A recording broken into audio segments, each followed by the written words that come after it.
Perkembangan kota merupakan manifestasi kebutuhan ruang akibat adanya pertambahan penduduk dengan segala aktivitasnya. Agar upaya pemenuhan kebutuhan ruang tersebut dapat berjalan dengan baik, maka diperlukan pengaturan berupa kebijakan-kebijakan tata ruang.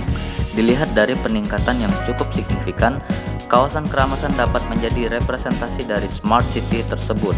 Kawasan keramasan yang tak lama lagi akan memiliki public space yang diberi nama G-Walk, proyek inovatif dari properti skala nasional Citraland Palembang, yang membangun sebuah kawasan ruang terbuka untuk publik dengan adanya Ferris Wheels atau kincir ria pertama di Palembang, dan ditambah dengan adanya booth stand UMKM yang menjadi daya tarik warga kota Palembang, terutama kawasan Musi 2 Keramasan.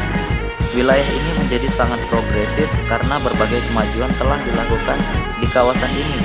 Bisa dilihat dari peningkatan reservasi infrastruktur jalan, ruang terbuka yang menjadi spot wisata tambahan, ruang publik tempat berkumpul masyarakat umum, hingga komunitas dan fasilitas pendidikan seperti dibangunnya Politeknik Sriwijaya di kawasan keramasan tersebut.